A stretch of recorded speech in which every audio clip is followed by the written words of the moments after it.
बाल कांड पांव से लेकर के कटी तक, और अयोध्या कांड यह कमर का भाग, और अरण्य कांड यह उदर हृदय भाग, किष्किंधा कांड सुंदर कांड ग्रीवा भाग, महाराज जी तद लंका कांड या मुख प्रदेश, और उत्तर कांड मस्तक।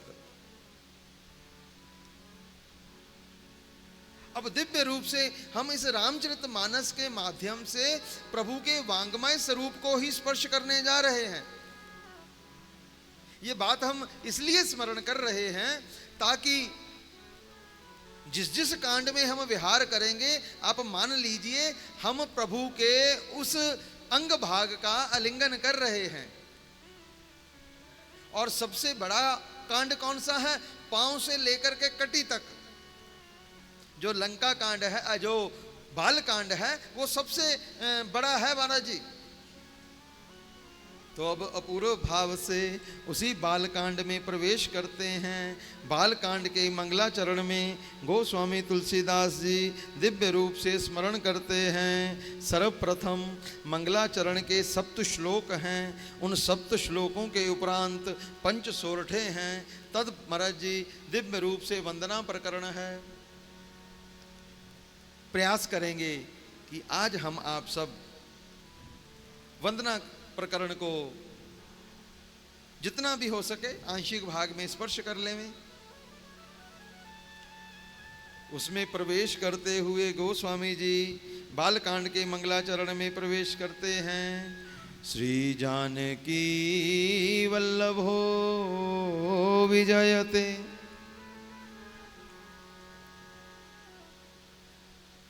प्रथम सोपान बालकांड। अब इन बातों के विस्तार का समय नहीं है। गोस्वामी जी ने इनको सोपान भी कहा है और कांड भी कहा है। सोपान कहते हैं सीढ़ी को और कांड कहते हैं कक्ष को।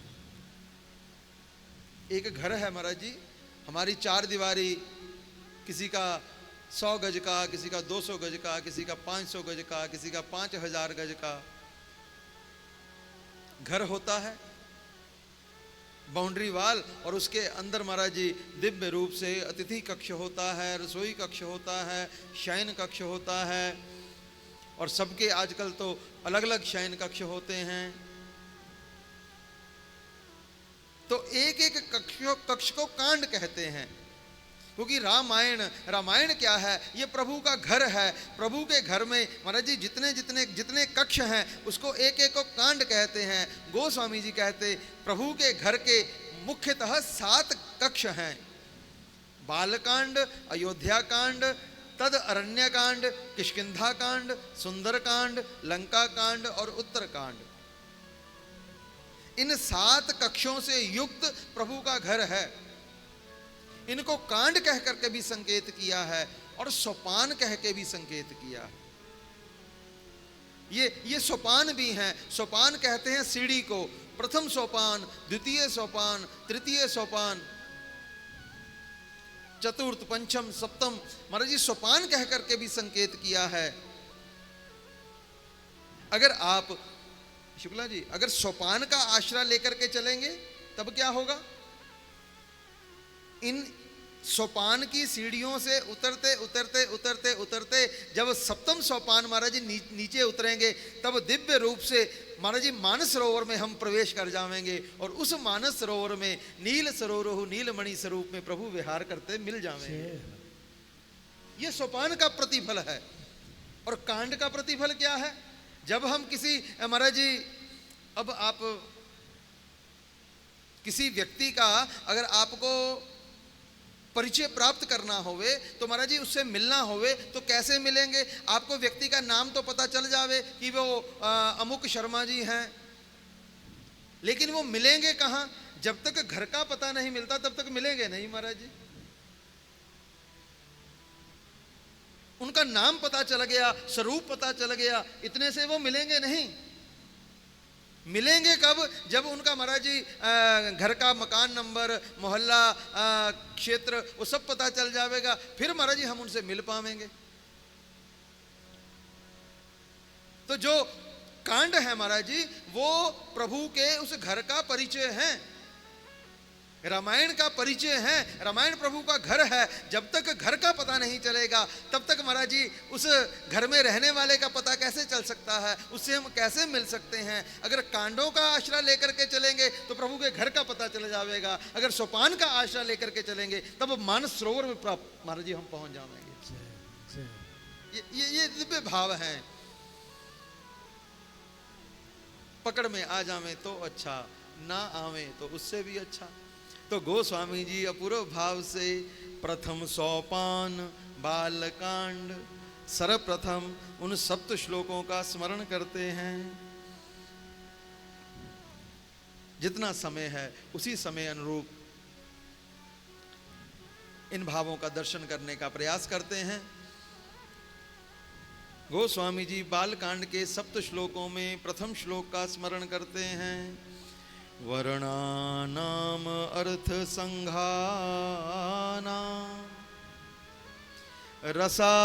रसानाम छंदसामपि मंगलानाम च कर्तारो वंदे वाणी विनायक। प्रथम श्लोक। द्वितीय श्लोक में महाराज जी गोस्वामी जी कहते भवानी शंकरो वंदे श्रद्धा विश्वास रूपिणो याभ्याम बिना न पश्यन्ति सिद्धः स्वांत स्थमीश्वरम। तद तृतीय श्लोक में गोस्वामी जी कहते वंदे बोधमयम नित्यम गुरु शंकर रूपिणम यमाश्रितो हि वक्रोपि चंद्र सर्वत्र वंदिते।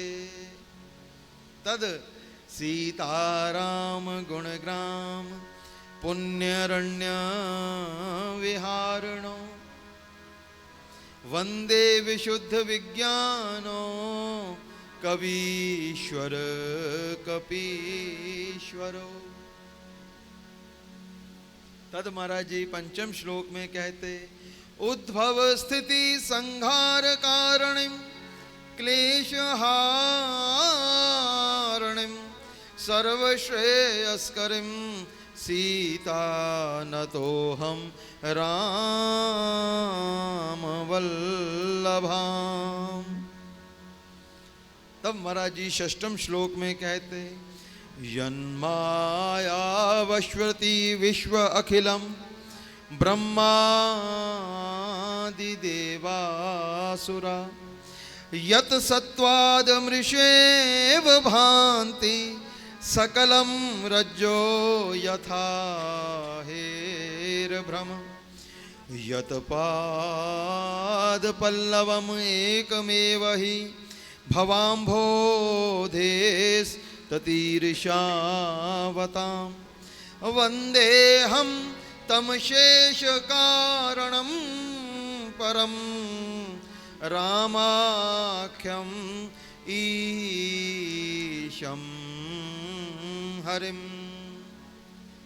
तब अंतिम श्लोक में और सप्तम श्लोक में गोस्वामी जी कहते नाना पुराण निगमागम सम्मतम यद रामायणे निगदितं कविचिद अन्योपि स्वांत सुखाय तुलसी रघुनाथ गाथा भाषा निबंध मति मंजुल मातनोति।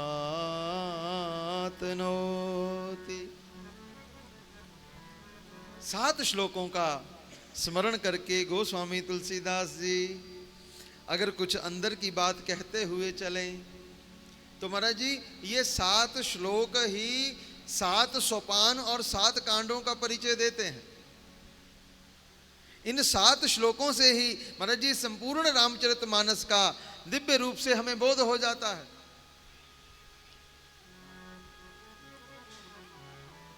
उसका विस्तार करने का समय भी नहीं है और अनुकूल भाव भी नहीं है। लेकिन इन श्लोकों में गोस्वामी तुलसीदास जी ने सर्वप्रथम प्रथम श्लोक में महाराज जी मानस रचना से पूर्व वाणी और विवेक के आराध्य देवताओं का स्मरण किया कि प्रभो सर्वप्रथम आप मुझ पर कृपा कीजिए और कृपा करके सर्वप्रथम मुझे वर्ण प्रदान कीजिए। वर्णानाम अर्थ संघानाम रसानाम छंदसामपि। प्रभो हमें अक्षर प्रदान कीजिए, वर्ण प्रदान कीजिए। अक्षर किसको कहते हैं? जिसका क्षर ना होवे।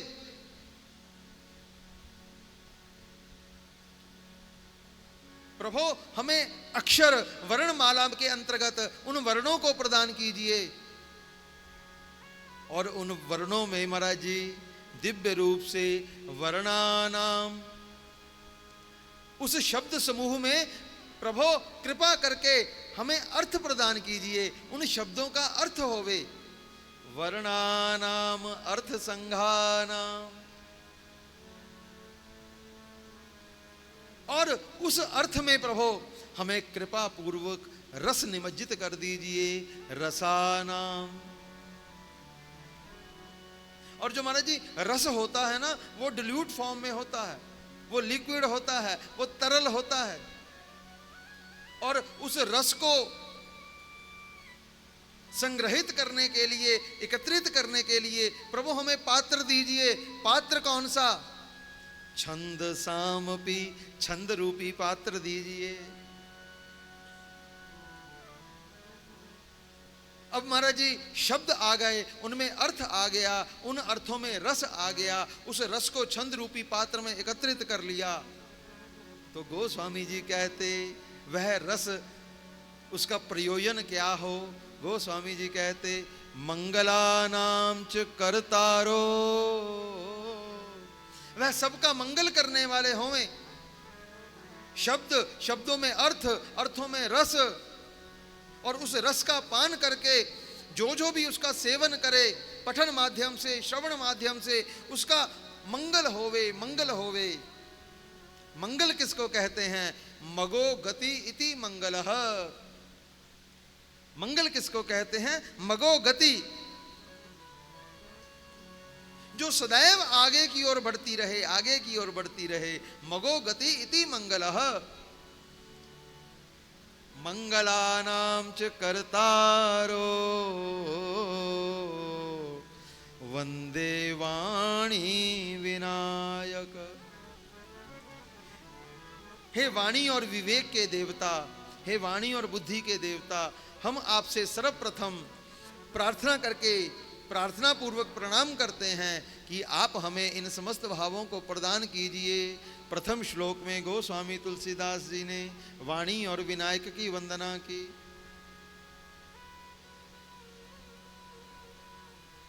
तद द्वितीय श्लोक में गोस्वामी जी वाणी और विनायक की वंदना के उपरांत जिस विशेष कार्य को लेकर के यह क्रम उपस्थित कर रहे हैं, उसके लिए सर्वप्रथम श्रद्धा और विश्वास की आवश्यकता है। तो श्रद्धा और विश्वास कहाँ से मिलेगा? तो बाबा कहते भवानी शंकरो वंदे श्रद्धा विश्वास रूपिणो।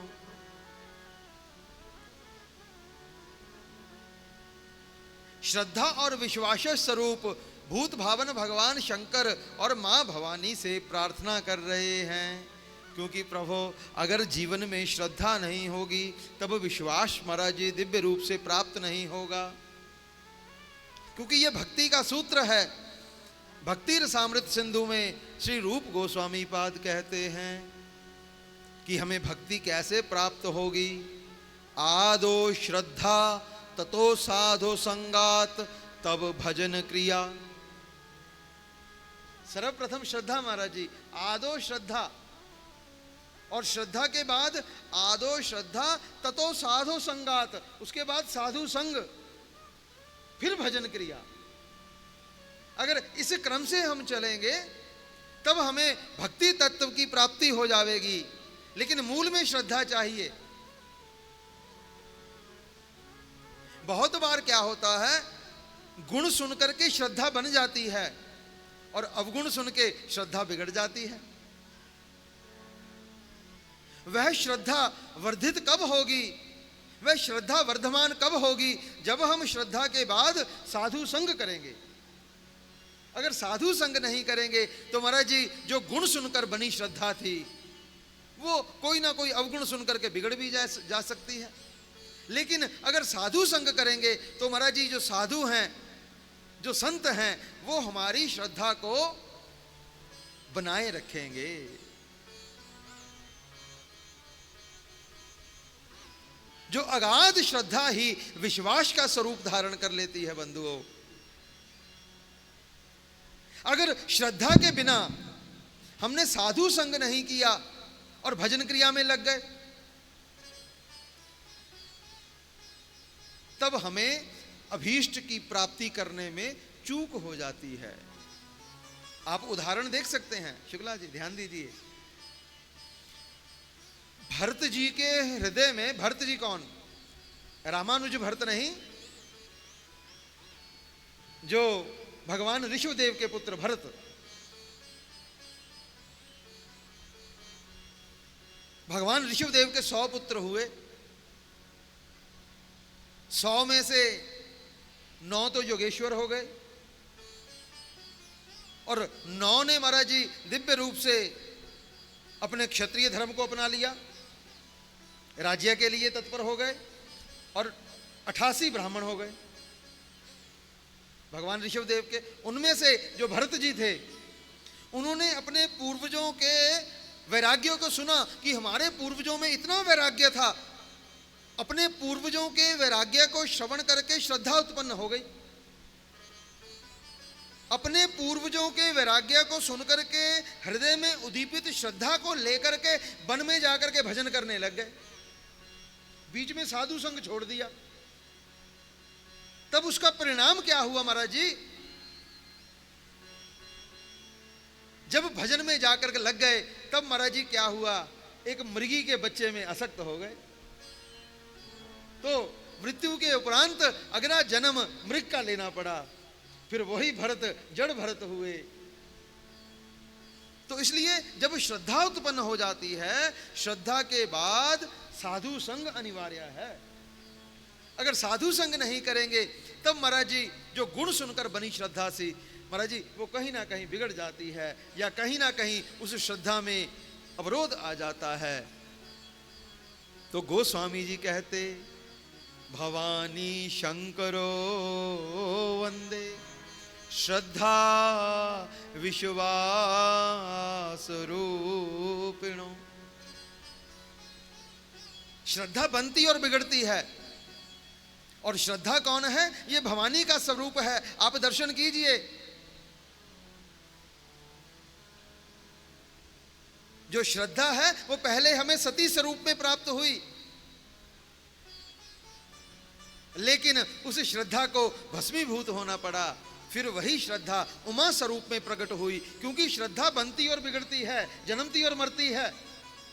तो इसलिए सती स्वरूप में श्रद्धा मरी और उमा स्वरूप में फिर प्रकट हो गई, लेकिन विश्वास वही रहता है, शंकर वही है।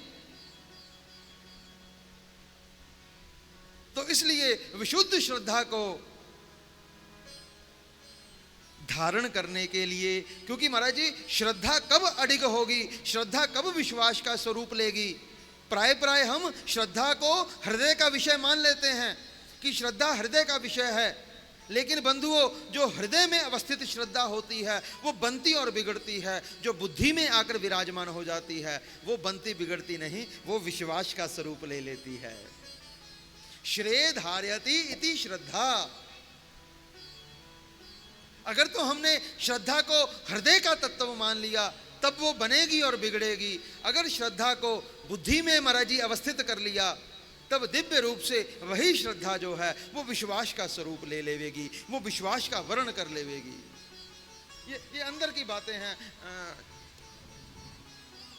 थोड़ी सी गंभीर चर्चाएं हैं।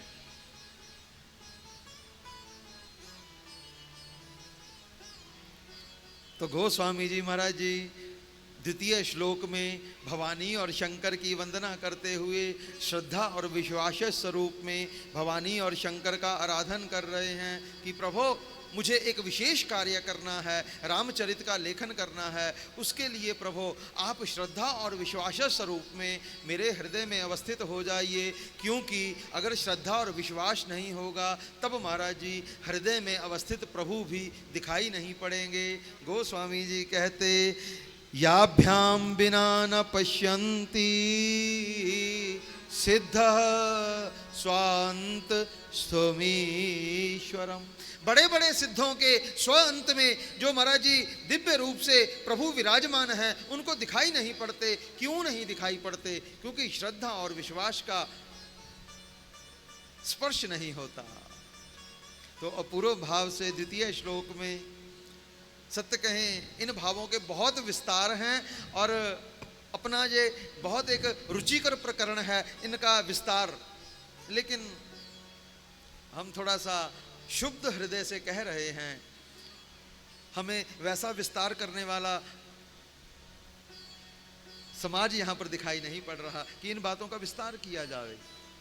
ये बहुत अंदर के विषय हैं और ये मानस का आधार विषय हैं, लेकिन फिर भी जो प्रबुद्ध समाज यहां पर बैठा है, हमारे मिथिला वाले महाराज जी बैठे हैं, शुक्ला जी बैठे हैं, तो इन्हीं को अवलंब लेकर के हम और सबसे बड़े श्रोता हनुमान जी बैठे हैं, क्योंकि हनुमान जी इस रस के रसिया हैं। हनुमान जी केवल इस धराधाम पर कथा के लिए हैं बंधुओं। हनुमान जी का यत्र तत्र कितना आराधन हो रहा है इस विश्व जगत में, लेकिन अगर किसी को हनुमान जी को प्रसन्न करना है उसका एक एक अवलंब है, हनुमान जी को केवल राम कथा सुनाइए बस। लेकिन आजकल हमने हनुमान जी को प्रसन्न करने के लिए ना जाने क्या क्या आडंबर रच रखे हैं कि शायद हनुमान जी प्रसन्न हो जाएंगे। भाई हनुमान जी तो प्रसन्न होंगे या नहीं ये हम नहीं जानते, लेकिन अगर हनुमान जी की वास्तविक प्रसन्नता चाहते हो तो रामचरित सुन बे को रसिया, बस। वो केवल और केवल इस धराधाम पर रामचरित सुनने के लिए आते हैं, बस इस रामचरित को सुनने के लिए वो इस धराधाम पर हैं। आगे हम दर्शन करेंगे। मां भवानी भूत भावन भगवान शंकर से प्रश्न करती हैं, प्रभो बहुरी कहूं करुणा यतन कीनी जो अचरज राम प्रजा सहित रघुवंश मणि किम गवने निज धाम। मां भवानी का प्रश्न है भूत भावन भगवान शंकर से, प्रभो मुझे इस बात को बहुत विशेष रूप से पुनः पुनः समझाइए, पुनः पुनः बताइए कि जब राम जी अपने साकेत धाम की यात्रा को गए, अपनी इस नर लीला को पूर्ण करके, प्रभो राम जी अपने अयोध्या की समूल परिकर को साथ ले गए, प्रजा सहित रघुवंश मणि किम गवने निज धाम। महाराज जी अयोध्या के तृण को भी नहीं छोड़ा, अयोध्या के जीव जंतुओं को भी नहीं छोड़ा, क्योंकि सब प्रभु की प्रजा है।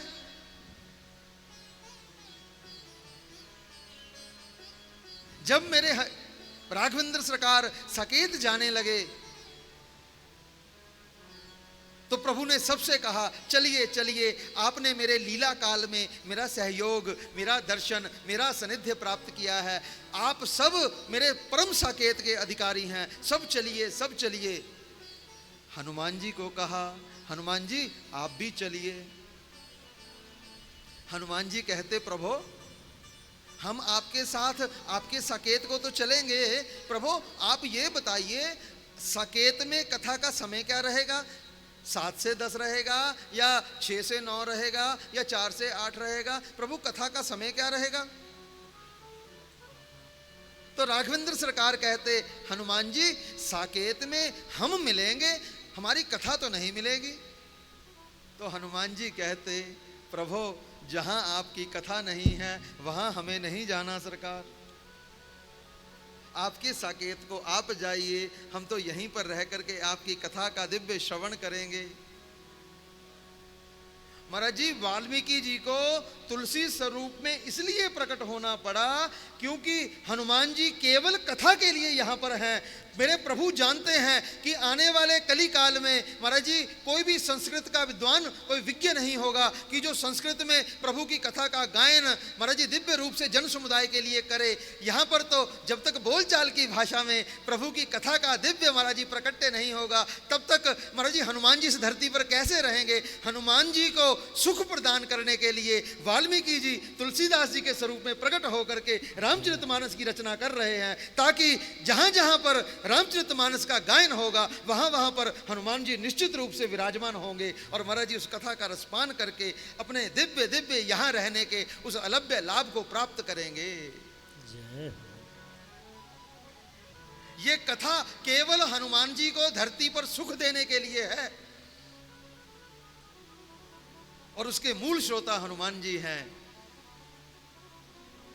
और हनुमान जी को ही दिव्य रूप से अपनी उपासना में विराजित करके हम उन्हीं को कथा सुना रहे हैं।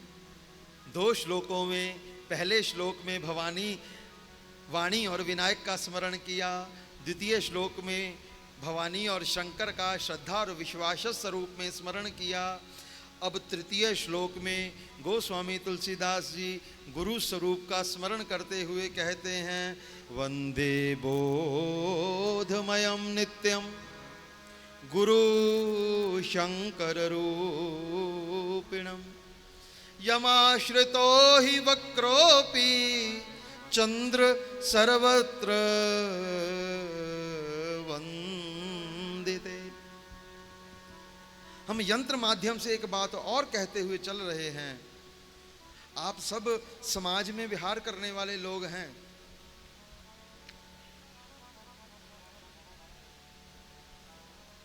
अब आध्यात्मिकता के नाम पर, भक्ति के नाम पर हम बहुत से प्रपंचिक आयोजन करने लग गए हैं, बहुत सी यात्राएं निकालने लग गए हैं, बहुत से मनोरंजन के कार्यक्रम करने लग गए हैं।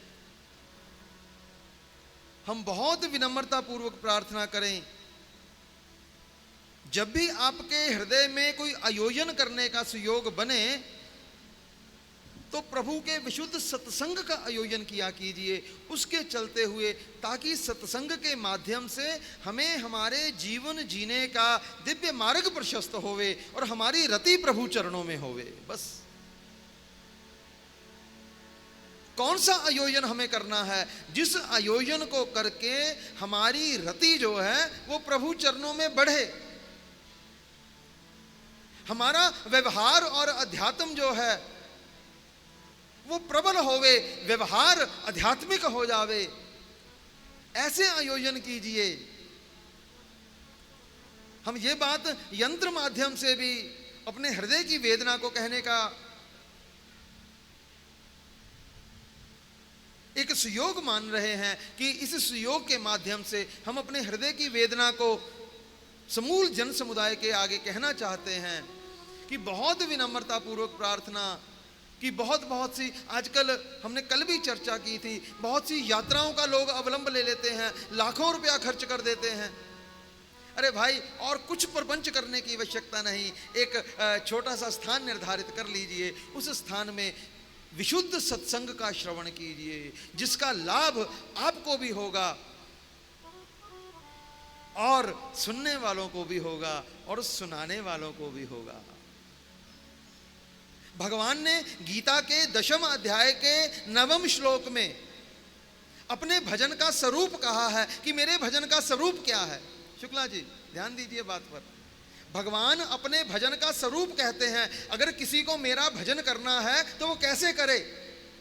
भगवान गीता के 10वें अध्याय के 9वें श्लोक में, आप ऑनलाइन अभी गीता सर्च करिए, गीता का 10वां अध्याय 9वां श्लोक, भगवान कहते हैं मद चित्ता मदगत प्राण बोधयन्ता परस्परम कथयन्तश्च माम नित्यम तुषन्ति च रमन्ति च।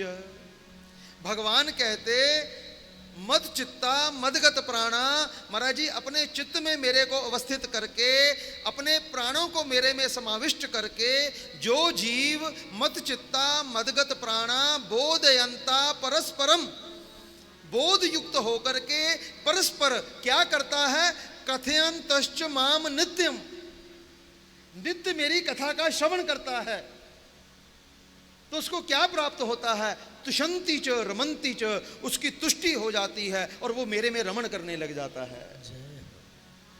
गीता के 10वें अध्याय के 9वें श्लोक में भगवान अपने भजन का स्वरूप कहते हैं, और गीता के 10वें अध्याय के 10वें श्लोक में भगवान उसका फल कहते हैं। जो इस प्रकार से मेरा भजन करता है, बोधयंता परस्पर होकर के मेरी कथा का नित्य श्रवण करता है, उसको क्या प्राप्त होता है, उसका फल क्या है। उसके आगे वाले श्लोक में भगवान कहते हैं, भगवान कहते अर्जुन से, हे अर्जुन तेषाम सतत युक्तानां भजन्तां प्रीतिपूर्वकम। भगवान कहते अर्जुन तेषाम सतत युक्तानां भजन्तां प्रीतिपूर्वकम ददामि बुद्धि योगम तम येन माम उपान्ति ते। जो बोध युक्त होकर के नित्य मेरी कथा का श्रवण करता है, मैं उसे क्या फल प्रदान करता हूं। भगवान कहते अर्जुन तेषाम सतत युक्ता नाम, वो सतत युक्त होकर के भजनताम प्रीति पूर्वकम, प्रेम पूर्वक मेरे कहे अनुरूप ऐसा भजन करता है, उसको मैं क्या प्रदान करता हूं, ददामि बुद्धि योगम तम येन माम उपान्ति ते, मैं उसको ऐसी बुद्धि प्रदान कर देता हूं जिससे वो मुझे प्राप्त कर लेता है। बंधुओं, ये भजन का विशुद्ध स्वरूप है और उस भजन के स्वरूप का फल है। क्या हमें भजन के नाम पर, भक्ति के नाम पर आडंबर प्रपंच करना अनिवार्य है?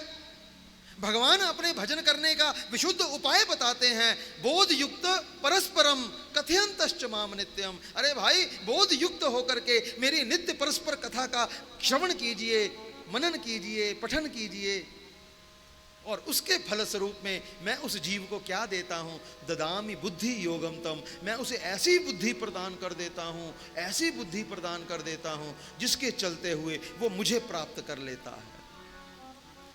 हमें प्रपंच क्यों करना है, आडंबर क्यों करना है, भक्ति का दिखावा क्यों करना है? क्या संसार की वाहवाही लेने के लिए, कुछ यश पाने के लिए? अरे भाई, संसार की वाहवाही और यश तो मिल जाएगा, लेकिन जिस लिए मानव जन्म मिला है वो नहीं प्राप्त होगा। हमारे सत्संग का तो एक ही लक्ष्य है बंधुओं, जो इस सत्संग को सुने बस वो प्रभु का प्रिय हो जावे, उसे प्रभु प्रिय लगने लग जावे और प्रभु को वह प्रिय लगने लग जावे। सत्य कहें, आप सब जितने यहां पर बैठे हैं, आप प्रभु को बहुत प्रिय हैं। आप कहेंगे क्यों, ऐसा आप क्यों कह रहे हैं और कह सकते हैं? हम बहुत प्रामाणिकता से इस बात को कह सकते हैं और कह रहे हैं कि आप प्रभु को बहुत प्रिय हो। उसका प्रमाण क्या है? क्योंकि प्रभु ने आपको विशुद्ध सत्संग में ला करके बिठा दिया, इसलिए आप प्रभु के बहुत प्रिय हो। अगर प्रिय ना होते तो प्रभु आपको सत्संग में ना ला करके बिठाते। बंधुओं, आप प्रभु के बहुत प्रिय हैं, इसलिए आप सत्संग में बैठे हैं। गोस्वामी जी कहते हैं, आवत एही सर बड़ी कठिनाई, राम कृपा बिन आई न जाई, आवत यही सर बड़ी कठिनाई, इस किनारे पर बहुत मुश्किल से आया जाता है बंधुओं। अगर आप इस किनारे पर आ गए हैं तो मानिए आप प्रभु के बहुत प्रिय हैं। अब प्रभु को तो आप बहुत प्रिय हो, बस आपको प्रभु प्रिय लगने लग जावें बस।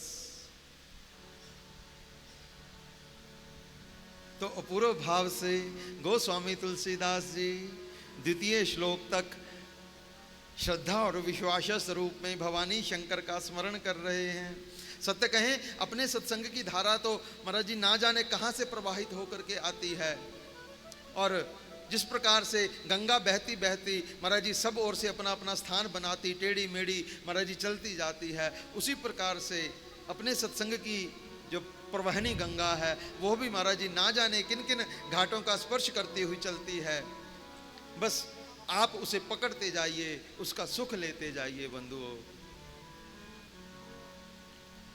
तृतीय श्लोक में गुरु वंदना करते हुए बाबा कहते, वंदे बोधमयम नित्यम गुरु शंकर रूपिणम यमाश्रितो हि वक्रोपि चंद्र सर्वत्र वंदिते।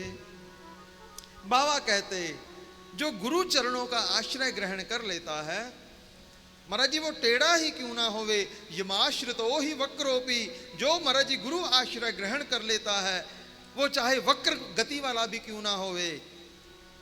जैसे टेढ़ा चंद्रमा जो है वो भगवान शंकर के शीश का श्रृंगार बन गया, उसी प्रकार से जो जीव गुरु आश्रय ग्रहण कर लेता है महाराज जी वो दिव्य रूप से गुरु के चरणों में नहीं गुरु के शीश का श्रृंगार बन जाता है बंधुओं।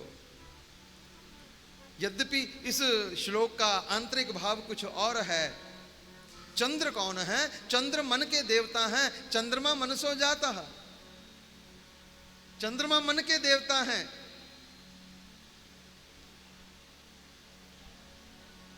अगर मन का देवता चंद्रमा भी टेढ़ा होकर के वो गुरु के शीश का श्रृंगार बन जाता है बंधुओं, हम आप सबका मन भी टेढ़ा है और हमारा मन भी अगर गुरु आश्रय को दिव्य रूप से ग्रहण कर लेगा तो वह भी महाराज जी दिव्य रूप से सुशोभित हो जाएगा, वंदनीय हो जाएगा।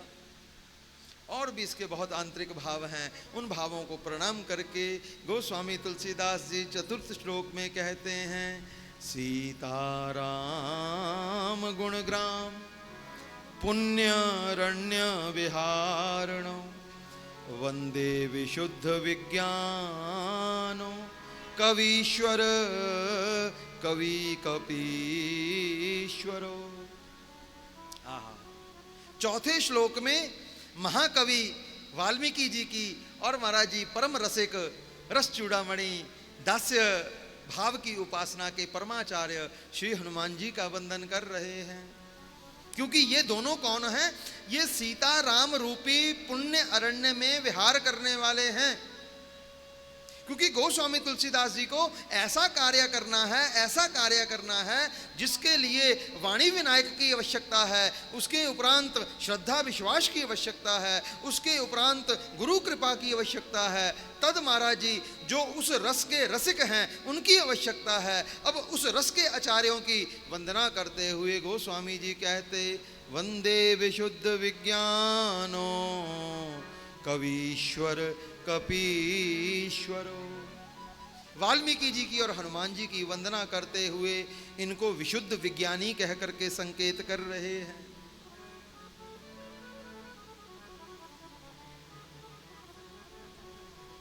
शुक्ला जी ये कौन है दोनों? ये विशुद्ध विज्ञानी हैं। विज्ञानी भी कैसे? विशुद्ध विज्ञानी। अगर गोस्वामी जी से प्रश्न किया जावे कि बाबा क्या विज्ञानी अशुद्ध भी होते हैं? जी हाँ, विज्ञानी अशुद्ध भी होते हैं, क्योंकि बाबा यहां पर विशुद्ध विज्ञानों कह रहे हैं। विज्ञानी अशुद्ध भी होते हैं। विज्ञानी क्या कार्य करता है बंधुओं? विज्ञानी शक्ति की खोज करता है। विज्ञानी क्या करता है? वो शक्ति की खोज करता है। जो महाराज जी शक्ति की खोज करके लोगों का अहित विचार करे वो अशुद्ध विज्ञानी। जो शक्ति की खोज करके शक्तिमान को प्राप्त कर लेवे वो विशुद्ध विज्ञानी।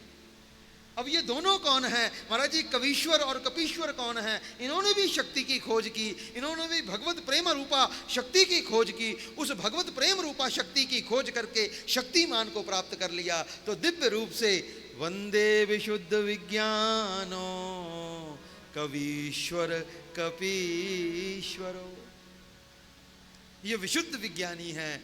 इनको प्रणाम करके, इनकी चरण धूलि को लेकर के गोस्वामी तुलसीदास जी और आगे बढ़े, और आगे बढ़ते हुए महाराज जी साक्षात भक्ति स्वरूपा जगत जननी परा अम्बा माँ शक्ति श्री जानकी जी की आराधना कर रहे हैं।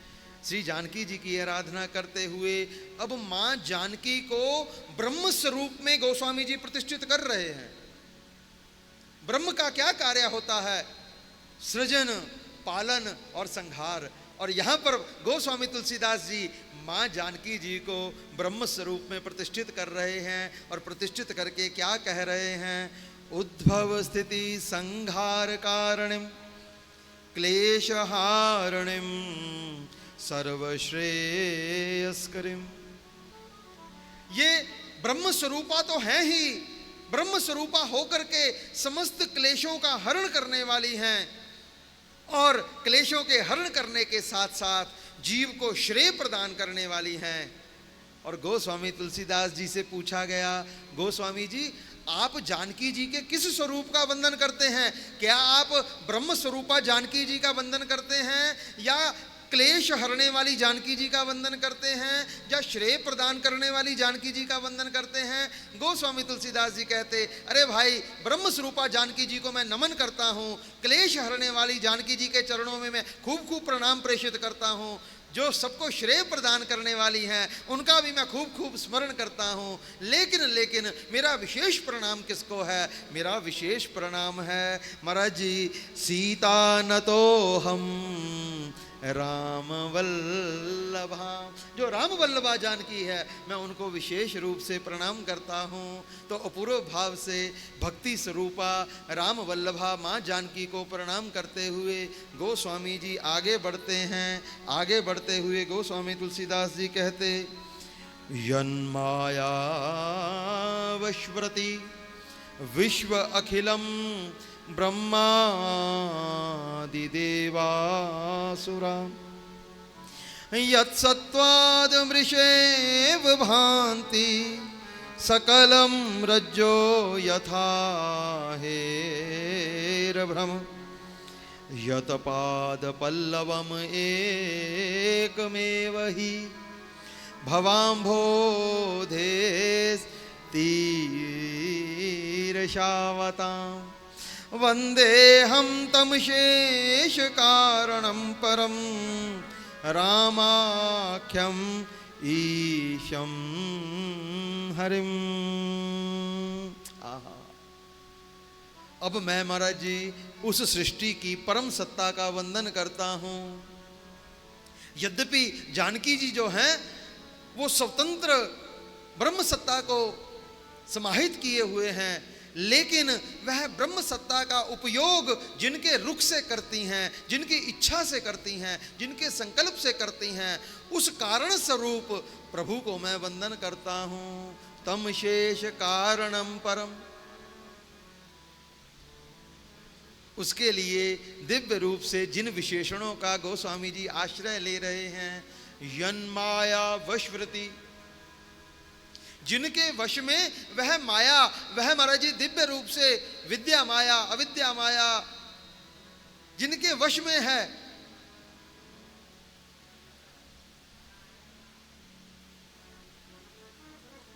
अविद्या विद्या तुर्य ये सब उसी के भेद हैं, जो सब महाराज जी जिसके वश में है। यन माया वशवृति विश्व अखिलम ब्रह्मादि देवासुरा, प्रत्येक ब्रह्मांड के ब्रह्मा विष्णु महेश जिनके वश में हैं,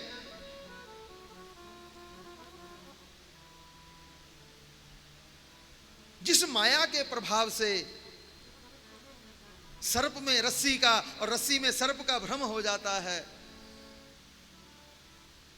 और जिनके चरण कमल यत पाद पल्लवम एकमेव ही, इस भव से पार होने के लिए कल हमने स्मरण किया था, भव किसको कहते हैं बंधुओं? शरीर के रोग तो बहुतों को होते हैं, किसी को कोई रोग, किसी को कोई रोग, लेकिन एक रोग ऐसा है जो सबको लगा हुआ है। कोई डायबिटीज का पेशेंट होगा, कोई हार्ट पेशेंट होगा, कोई बीपी पेशेंट होगा, किसी को स्किन प्रॉब्लम होगी, किसी को डिप्रेशन की प्रॉब्लम, सबको अलग अलग प्रॉब्लम्स हो सकती हैं। ये सब शरीर के रोग हैं, लेकिन एक रोग सबको है। वो रोग कौन सा है? वो रोग है भव रोग। और भव रोग से पार होने का महाराज जी क्या उपाय है?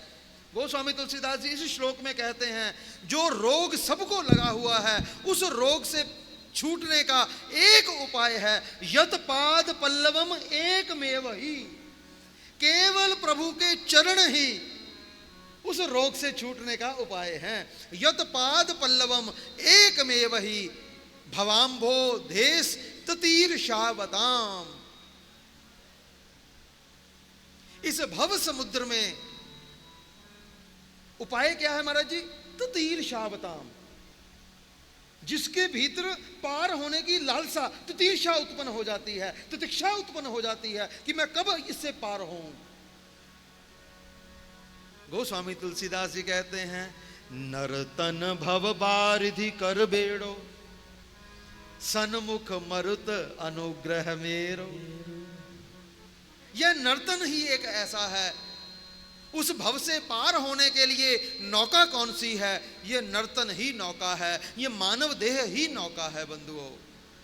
इस मानव देह को धारण करके जिसने अपने हृदय के भीतर लालसा प्रकट नहीं की कि मुझे महाराज जी इस भव से पार होना है, इस भव से पार होना है, और उसका उपाय है प्रभु के चरण कमल। जिसने प्रभु के चरण कमलों को बहुत कसकर नहीं पकड़ा महाराज जी, फिर वो माने कि पार होने की जो संभावना थी वो संभव नहीं है। यत पाद पल्लवम एकमेव ही भवाम्भो देश ततीर्षावताम। वंदे हम तम शेष कारणम परम।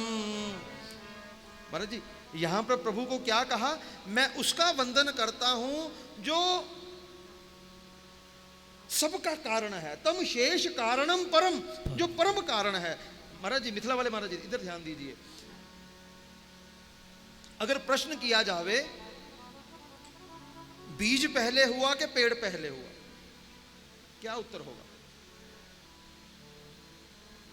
बीज पहले या पेड़ पहले? अगर कह दें कि पेड़ पहले हुआ तो भाई उस पेड़ का बीज कहां से आया? अगर कहें बीज पहले हुआ तो पेड़ के बिना बीज कहां से आया? क्यों कमेटी वालों, क्या हम ठीक कह रहे हैं? पेड़ पहले के बीज पहले, इसका उत्तर क्या है? बीज और पेड़ ये सब कार्य हैं बंधुओं। कार्य कब होता है? जब कारण होता है। तम शेष कारणम परम। अरे भाई बीज पहले हो या पेड़ पहले हो, लेकिन उससे पहले उसका कारण है। अगर वो कारण है, उस कारण के होते हुए बीज पहले हो जावे या पेड़ पहले हो जावे, इसकी कोई सत्ता नहीं है, क्योंकि वो कारण स्वरूप में विराजमान है। तम शेष कारणम परम। और उस कारण को क्या कहते हैं? राम आख्यम ईशम हरिम। वही राम जो सबका कारण है महाराज जी, वो जब विद्यमान है तो महाराज जी उनके होने से सब कुछ संभव है, सब कुछ संभव है। ये बहुत, अब क्या कहें, ये गंभीर विषय हैं और हमारे मनपसंदी विषय हैं। इनका बहुत विस्तार है, बहुत विस्तार है बंधुओं। एक एक शब्द की चर्चा है। सत्य कहें,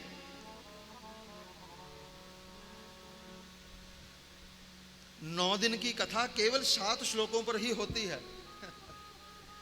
7 श्लोकों पर 9 दिन की कथा बस। अब राम कथा को कितना समय लगेगा ये तो प्रभु ही जाने। लेकिन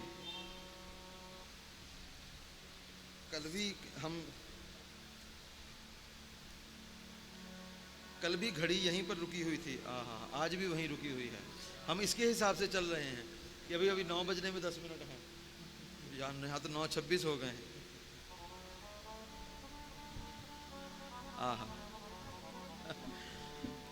तो वो भैया जी ने सेल डाल के रखा था, तो हमने कहा चल पड़ी होगी शायद। तो अभी 9:10 ही है, 9 बजने में 10 मिनट। चलिए, हम इसके अनुरूप चल रहे थे। चलिए बंधुओं, अब 6वें श्लोक में ऐसे परम कारण प्रभु राम का वंदन करते हुए गोस्वामी जी उस परम तत्व की वंदना करते हैं। अब 7वें श्लोक में गोस्वामी जी कहते, इस रामचरितमानस में मैंने क्या क्या धरा हुआ है, क्या क्या भर रखा है। बाबा कहते, नाना पुराण निगमागम सम्मतम यद रामायणे निगदितम कविचिद अन्य ओपी। बाबा कहते, नाना पुराण निगम आगम, जितनी श्रुतियां हैं, जितने वेद हैं, जितने महाराज जी उपवेद हैं, जितने वेदांत हैं, उपनिषदिक भाव हैं, जितनी स्मृतिक भाव हैं, जितने दार्शनिक भाव हैं, जितने न्यायिक भाव हैं, जितने मीमांसिक भाव हैं, वो मैंने सब इसमें भर रखे हैं। नाना पुराण निगम आगम सम्मतम यद, और इसके साथ साथ रामायणे, इस रामचरितमानस से पूर्व जितनी रामायणों का पूर्व लेखन हो चुका है, उनके सार गर्भित तत्वों को मैंने इसमें भर रखा है। और उसके साथ साथ कविचिद अन्य ओपी, मैंने और भी बहुत कुछ इसमें भरा हुआ है। ये मैंने क्यों भरा है?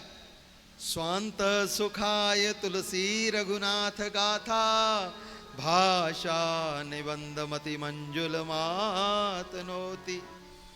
स्वांत सुखाय, मैंने अपने स्व अंतःकरण के सुख के लिए, अब विस्तार का समय नहीं है, स्व के भी बहुत अर्थ होते हैं, लेकिन मूल पकड़िए। गोस्वामी जी कहते, मेरा इसका रचित करने का उद्देश्य क्या है? केवल उद्देश्य है स्वांत सुखाय तुलसी रघुनाथ गाथा, अपने स्व अंत के सुख के लिए। और महाराज जी, जिन जिन को राम प्रिय हैं, उनके स्व अंत के सुख के लिए मैंने इसकी रचना की है। इसका सेवन करने से जीव को प्रभु प्रिय लगने लग जाएंगे। और महाराज जी, जब जीव को प्रभु प्रिय लगने लग जावें, तब मान लीजिए उसकी यात्रा जो है अब महाराज जी बिल्कुल छोटी रह गई है। पुनरपि जननम पुनरपि मरणम वाला जो क्रम है, वो अब विराम लेने को है। तो इन 7 श्लोकों में गोस्वामी तुलसीदास जी ने बालकांड का मंगलाचरण किया। मंगलाचरण करके अपूर्व भाव से गोस्वामी जी ने आगे पंच सोरठों में पंचदेव उपासना करी। पंचदेव उपासना करके आगे गोस्वामी तुलसीदास जी गुरु वंदना कहते हैं। गुरु वंदना की 1-2 चौपाइयों का स्मरण कर लेते हैं।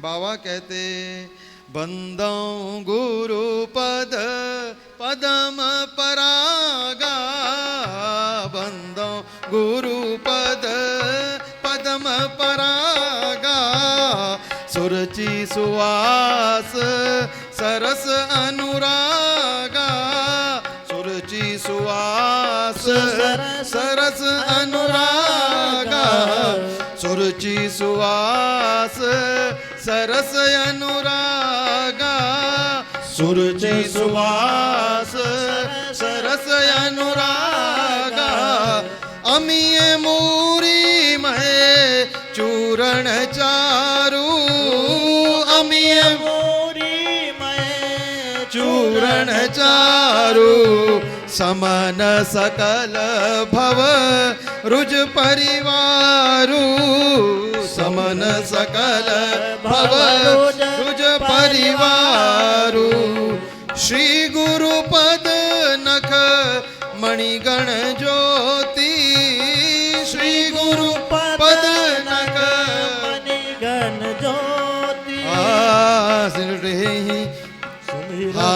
सुमिरत दिव्य दृष्टि ही होती, सुमिरत दिव्य दृष्टि ही होती, समुझ ही राम चरित मणिमाणिक, जय राम चरित मणिमाणिक, गुप्त प्रगट जहाँ जो जही खानिक, गुप्त प्रगट जहाँ जो जही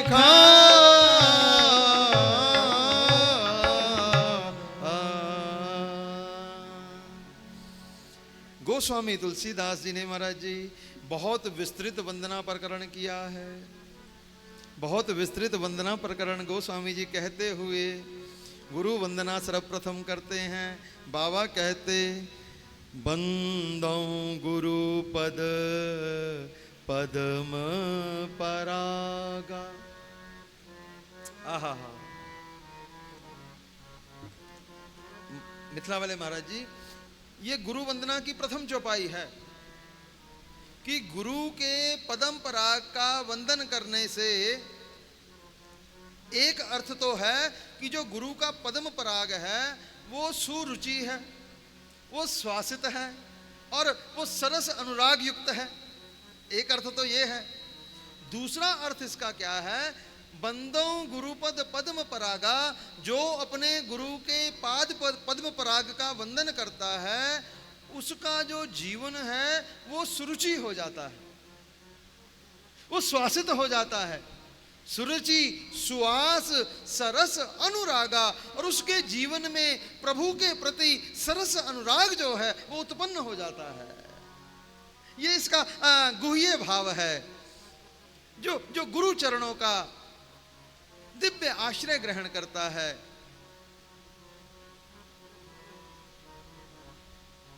बंधुओं, गुरु महिमा का बहुत विस्तार ना करते हुए केवल इतनी बात पकड़ लीजिए। हमने पूर्व भी सत्संग में कहा कि प्रभु हमसे बहुत प्रेम करते हैं। इसका प्रमाण है कि प्रभु ने हमें सत्संग में ला करके बिठा दिया।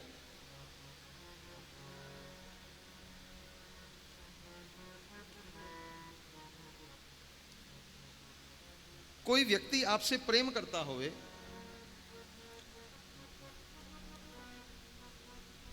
महाराज जी किसी विशेष सभा में आपको जाना होवे, वहां पर पास सिस्टम होवे, पास लगे होवे, और आपका जो परिचित है महाराज जी वो उच्च अधिकारी है, वो आपसे बहुत प्रेम करता है, उसने आपको पास दे दिया, भाई इस पास के अवलंब से आप उस सभा में जा सकते हैं। वो पास हमें कैसे मिल गया? क्योंकि महाराज जी जो उच्च अधिकारी है वो हमसे बहुत प्रेम करता है। अब सत्संग में हमारा उपस्थित हो जाना ये प्रभु के द्वारा दिया हुआ हमें पास है। महाराज जी प्रभु हमें बहुत प्रेम करते हैं, उस प्रेम के चलते हुए प्रभु ने हमें पास दे दिया कि आप सत्संग में पहुंच जाइए, और हम सत्संग में आ गए। अच्छा, अब दूसरी बात, अब वही प्रेम करने वाला व्यक्ति अब महाराज जी हमसे मिलना चाहता होवे, वो पास दे करके तो हमें किसी सभा में पहुंचा सकता है, अब वो हमसे मिलना चाहता होवे तो वो मिलेगा कैसे? अब महाराज जी जब प्रभु हमको मिलना चाहते हैं तो प्रभु हमसे कैसे मिलते हैं? बंधुओं, प्रभु अगर हमसे मिलते हैं तो वो गुरु स्वरूप में आकर के मिलते हैं। अगर प्रभु को मिलना है, जितना भी परिकर यहां पर बैठा है, आप में से गुरु आश्रित कौन कौन है? बताइए, जिन्होंने गुरु आश्रय ग्रहण किया हुआ है। एक हमें संकेत मिल रहा है, वो एक भैया जी कह रहे हैं, माता जी भी कह रहे हैं, वो माता जी भी, 3। जिन्होंने गुरु आश्रय ग्रहण कर लिया है महाराज जी, वह गुरु आश्रित जन अपने गुरु के प्रति क्या भाव रखना है? साक्षात प्रभु ही हमसे मिलने के लिए हमारे गुरु का रूप धारण करके आए हैं।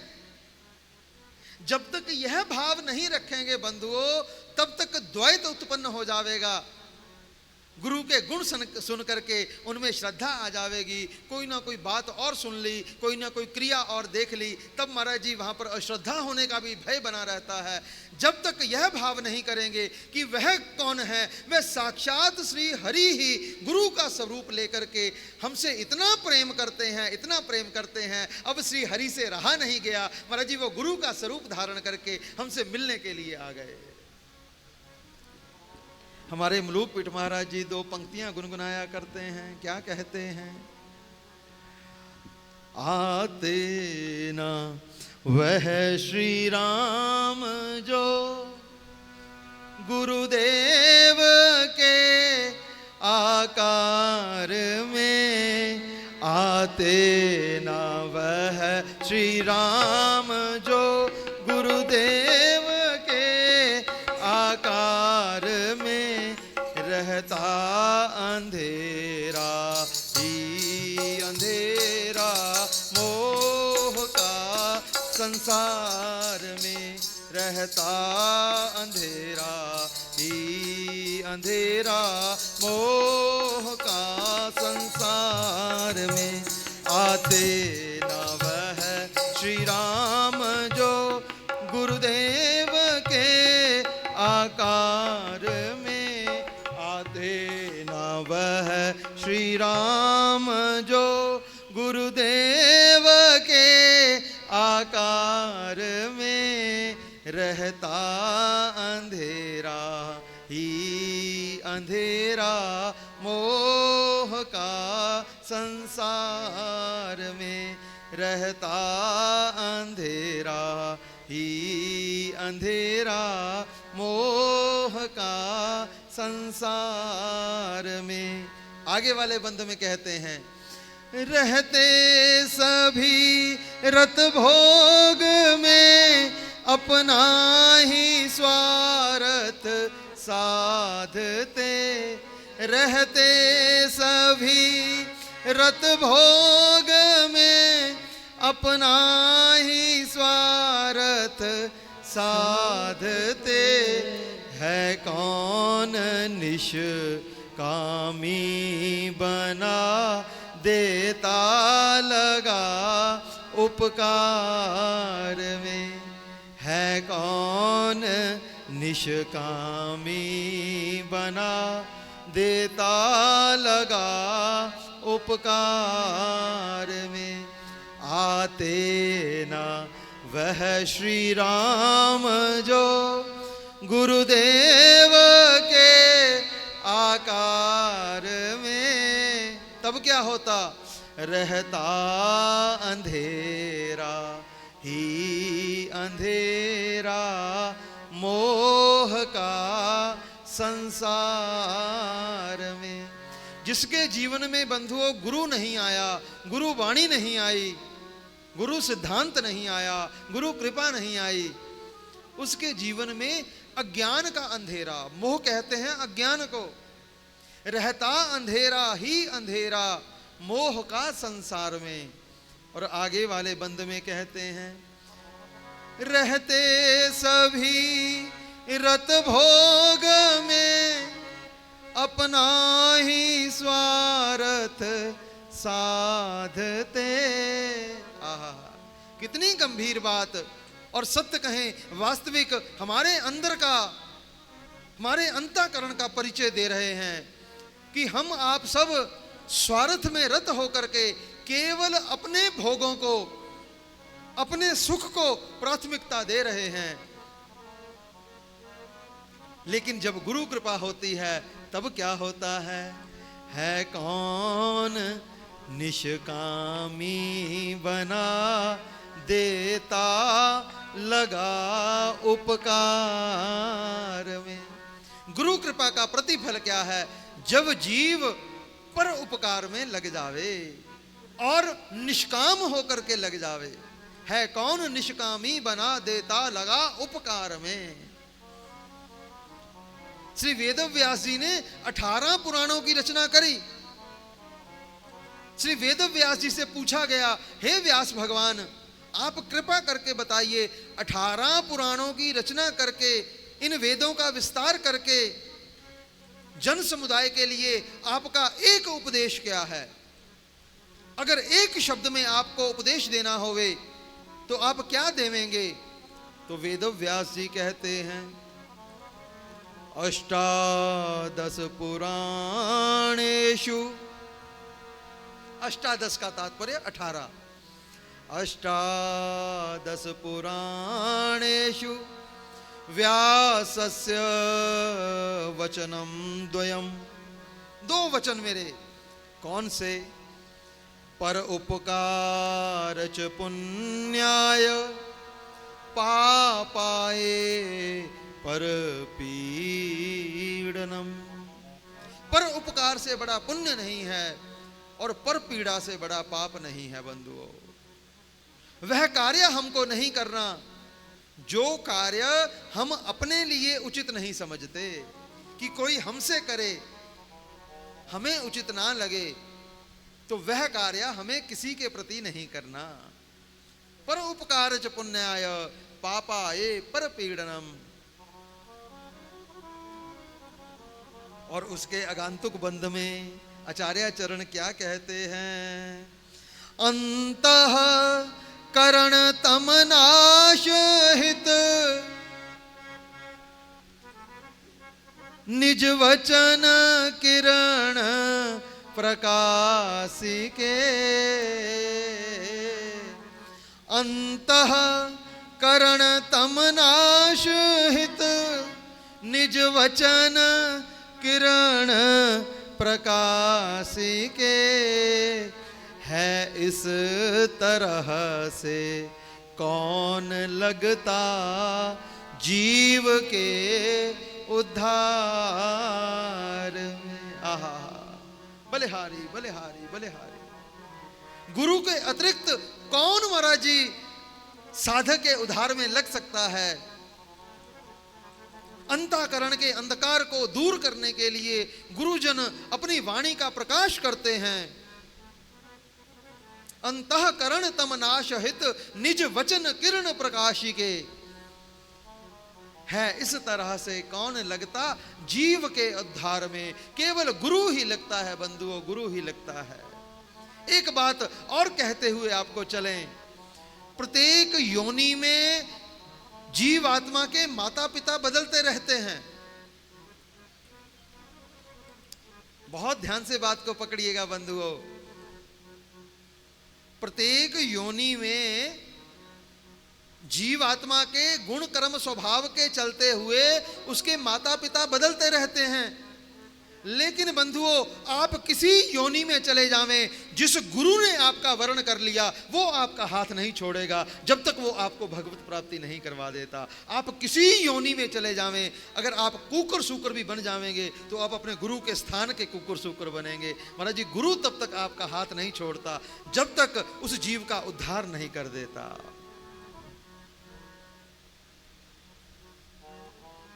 बंदों गुरु पद पद्म परागा। और इसके आगे वाले बंद में आचार्य चरण कहते हैं, गुरुदेव के चरणार विंदों की शरण जब तक नहीं। गुरुदेव के चरणार विंदों की शरण जब तक नहीं। दिन जिंदगी के इस तरह इतने गए बेकार में। दिन जिंदगी के इस तरह इतने गए बेकार में। आते न वह श्री राम जो गुरुदेव के आकार में। आते न वह श्री राम जो गुरुदेव के आकार में। रहता अंधेरा ही अंधेरा मोह का संसार।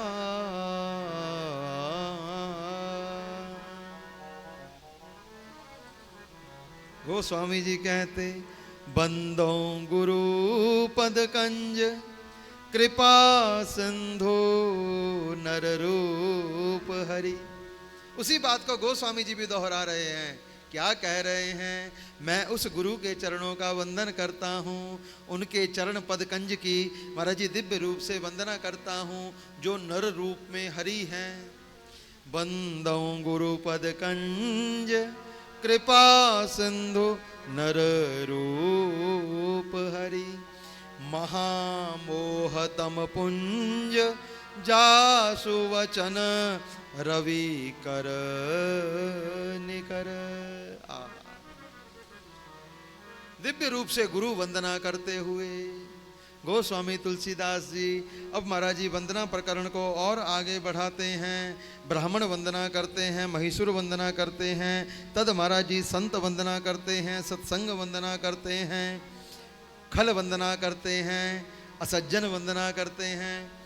वंदना प्रकरण बहुत विस्तार से वेद वंदना करते हैं, व्यास वंदना करते हैं, वाल्मीकि वंदना करते हैं, धाम वंदना करते हैं, परिकर वंदना करते हैं, दशरथ जी की वंदना करते हैं, श्री कौशल्या कैकेयी सुमित्रा अम्बा की वंदना करते हैं, भरत जी की वंदना करते हैं, तद उपरांत लखन लाल जी की वंदना करते हैं, शत्रुघ्न लाल जी की वंदना करते हैं, जानकी जी की वंदना करते हैं, राम जी की वंदना करते हैं, जानकी जी की वंदना करते हैं। बहुत विस्तृत वंदना प्रकरण है बंधुओं। और उसके साथ साथ नाम वंदना करते हैं। सबसे विस्तार से गोस्वामी जी ने नाम वंदना कही है बंधुओं। 9 दोहों में नाम वंदना कही है। दोहा संख्या नंबर 19 से लेकर के दोहा संख्या नंबर 27 तक नाम वंदना करी है। लेकिन उस क्रम अंतर्गत संत वंदना करते हुए और इसके साथ साथ सत्संग वंदना करते हुए गोस्वामी तुलसीदास जी कहते हैं, मुद मंगलमय संत समाजू, मुद मंगलमय संत समाजू, जो जग जंगम तीरथ राजू, जो जग जंगम तीरथ राजू।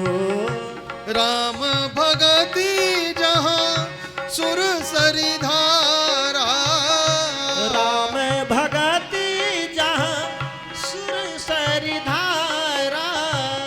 सरसई ब्रह्म विचार प्रचारा, सरसहि ब्रह्म प्रचार प्रचारा।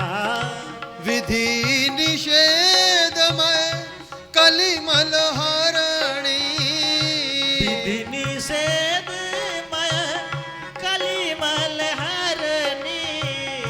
कर्म कथा रवि नंदनी बरणी, कर्म कथा रवि नंदन बरणी। हरिहर कथा विराजत वेणी, हरिहर कथा विराजत बेनी। सुनत सकल मुद मंगल देनी, सुनत सुखद मुद मंगल देनी। सतसंगति मुद मंगल मूला, सत्संगति मुद मंगल मूला। सोई फल सिद्धि सब साधन फूला, सोई फल सब सिद्धि साधन फूला। गोस्वामी जी के शब्दों को पकड़िए। यहाँ पर बाबा क्या कह रहे हैं? सतसंगति मुद मंगल मूला। मंगल का मूल क्या है? मंगल का मूल है सत्संग। और बाबा कहते सोई फल सिद्धि, इसका प्राप्त हो जाना ही सिद्धि है। सब साधन फूला, सब साधन फूल हैं और सत्संग फल है। जिसको सत्संग प्राप्त हो गया, हमारी अंतर वेदना को समझिए जरा। हम बहुत आर्त गुहार करके आपके हृदय में इस बात को डालना चाह रहे हैं, बार बार ये बात कह करके इसको पुष्ट कर रहे हैं। भाई, जिसको सत्संग मिल गया, वो भी विशुद्ध सत्संग, मान लीजिए आपको फल प्राप्त हो गया। बाकी सब साधन फूल हैं, सत्संग फल है और यह मंगल का मूल है। संतों के सानिध्य में जाकर के, विशुद्ध संतों के सानिध्य में जाकर के हमें विशुद्ध सत्संग की प्राप्ति होती है। पुण्य पुंज बिन मिल ही न संता, और उससे क्या प्राप्त होता है? सत्संगति संस्कृति कर अंता।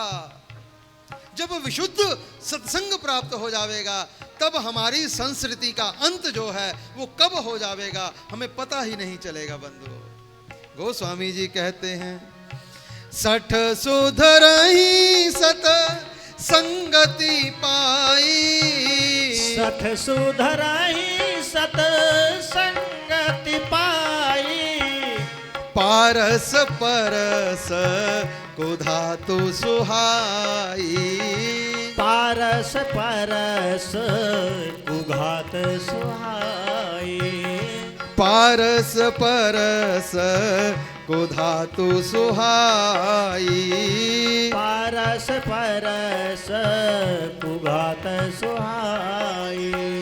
बंदों संत समान चित, बाबा कहते बंदों संत समान चित, हित अनहित नहीं कोय, अंजुलि गत शुभ सुमन जिमी, सुम सुगंध कर दो।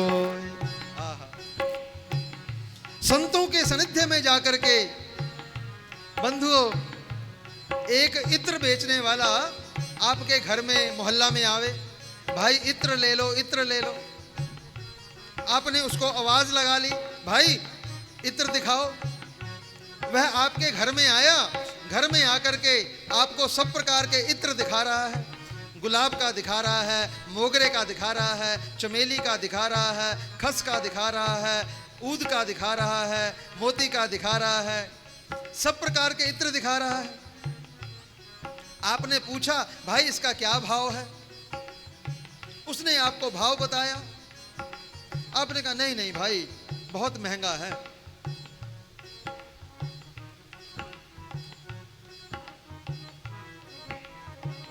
आपने उससे इत्र नहीं लिया। उसने अपनी पेटी को बंद किया, पेटी को बंद करके चल दिया। कबीरदास जी कहते हैं, कबीरा संगत साध की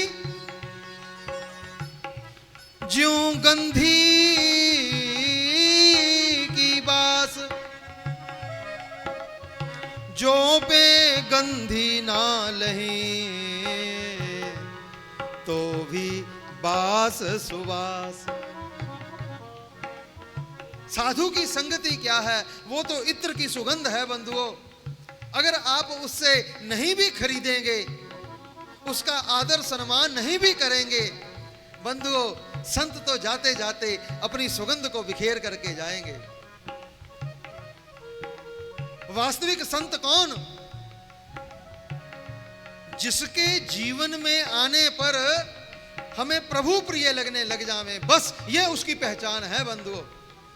जिसको देख करके प्रभु स्मरण हो आवे, जिसको देख करके प्रभु का नाम स्मरण हो आवे, जिसको देख करके प्रभु की स्मृति हो आवे, तो मान लीजिए वो संत है। जिसको देख करके प्रपंच याद आवे, जिसको देख करके मन करे अरे अरे ये क्यों आ गया। आपका अंतःकरण बता देगा कि ये संत है या असंत है। जिसको देख करके प्रभु प्रिय लगने लग जावे, प्रभु की याद आ जावे। इतने गुण या में सोई संत, इतने गुण या में सोई संत, श्री भागवत मध्य यश गावत, श्री मुख कमला कंत। बंधुओं साधु का भेष होता है, संत का कोई भेष नहीं होता। संत की रहनी बता देती है कि ये संत है। गोस्वामी जी विनय पत्रिका में कहते हैं, कब हूँ ऐसी रहनी रहूंगो, श्री रघुवीर कृपालु कृपाते, संत स्वभाव गहूंगो। संत स्वभाव का नाम है, संत वृत्ति का नाम है। कल भी हमने सत्संग में बात की थी आप अध्यात्म पथ पर आरूढ़ हैं, आप अपने आप को भक्त कहलवा रहे हैं, उसके चलते हुए आप अपनी वृत्ति का अनुसंधान करने लग जाइए, आप अपने स्वभाव का अनुसंधान करने लग जाइए। कल मार्ग में जाते जाते मिथिला वाले महाराज जी से चर्चा हो रही थी। हमने महाराज जी से कहा कि महाराज जी, आज सत्संग में जो विशेष बात हुई कि आध्यात्मिक जीव को अपनी वृत्ति का अनुसंधान करना चाहिए। तो महाराज जी कहते कि महाराज जी, वृत्ति अनुसंधान का अभिप्राय सीधे शब्दों में समझाइए। तो हमने महाराज जी से कहा, महाराज जी, जब जीव यह सोचने लग जावे कि वो क्या सोच रहा है, वो यह सोचने लग जावे कि वो क्या सोच रहा है, अपनी सोच पर सोचने लग जावे, अरे भाई मैं क्या सोच रहा हूं, मैं किसी का अहित तो नहीं सोच रहा, मैं किसी के प्रति द्वेष तो नहीं कर रहा, मेरी किसी के प्रति काम वासना तो नहीं आ रही, मेरे में किसी के प्रति लोभ तो नहीं आ रहा। जब हम यह सोचने लग जावें कि हम क्या सोच रहे हैं, तो मान लीजिए प्रभु ने हम पर विशेष कृपा कर दी है। अपनी वृत्ति का अनुसंधान करना, संत क्या करते हैं, वो अपने स्वभाव की ओर दृष्टि करते हैं। हमारा स्वभाव क्या है, अरे हमने इसके साथ क्रुद्ध भाषा में बात क्यों की, हमने इसका हित क्यों विचारा। जब तक अपने व्यवहार को नहीं सुधारेंगे बंधुओं, तब तक हम कितने आध्यात्मिक हैं। ये दंभ तो अच्छा है कि हम भक्त हैं, ये नाटक तो अच्छा है हम भक्त हैं, लेकिन वास्तविक हम भक्त कब बनेंगे, जब हम स्वभाव से भक्त बन जाएंगे। हमारी बहुत विनम्रता पूर्वक प्रार्थना, स्वभाव से भक्त बनना है। हमारी वृत्ति क्या है, हमारी प्रकृति क्या है, हमारा स्वभाव क्या है, क्योंकि संत स्वभाव का नाम है। गोस्वामी जी संत का परिचय दे रहे हैं। संत कौन है, बाबा कहते हैं, सठ सुध रही सतसंगति पाई, कैसे, जैसे पारस परस कुधातु सुहाई, जैसे पारस को कुधातु स्पर्श कर जावे और वो स्वर्ण बन जाती है। इसी प्रकार से जब कोई संत के समीप आ जावे तो उसके स्वभाव का परिवर्तन होने लग जाता है। बस हमारे सत्संग का क्या प्रतिफल है, सत्य कहें, हम इसको हमारा कह करके क्यों कह रहे हैं, क्योंकि हमारे आचार्यों की कृपा का यह परिणाम है। हम अपने आचार्यों की कृपा को मनाते हुए उस पर गौरवान्वित हो रहे हैं, इसलिए इसे हमारा सत्संग कह रहे हैं, अपना नहीं कह रहे, हमारा कह रहे हैं। हमारे का अभिप्राय हमारे आचार्यों की कृपा का, हमारे गुरुजनों की कृपा का ये परिणाम है कि जो जीव हमारे सत्संग के सानिध्य में आवेगा उसमें परिवर्तन होना अनिवार्य है। परिवर्तन करेगा तब वो सत्संगी है, नहीं तो नाटक कर रहा है। अगर उसमें परिवर्तन नहीं आ रहा तो आप नाटक तो कर सकते हैं, आपको आपका नाटक मुबारक, लेकिन वास्तविक सत्संग तो परिवर्तन से ही संभव है। अपने में परिवर्तन लाइए। संत और सत्संग की महिमा कहते कहते गोस्वामी जी अति आनंदित हो रहे हैं। बाबा कहते हैं, संत सरल चित जगत हित, जानी सुभाव सने, बाल विनय सुन कर कृपा, राम चरण रति दे।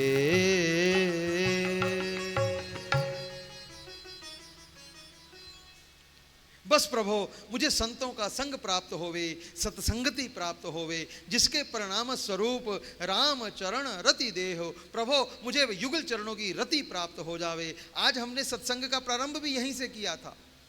हमारे कथा गाने का, कथा सुनने का क्या उद्देश्य है, क्या प्रतिफल है कि सीता राम चरण रति मोरे, हमारे भीतर युगल चरणों की रति का बीज अंकुरित हो जावे। बंधुओं, अगर हमने कथा से कुछ और लक्ष्य साध रखा है कि हमारा यश हो जावे या ऐसे ऐसे, तो वो बहुत छोटे लक्ष्य हैं। केवल युगल चरणों की रति ही एक लक्ष्य है।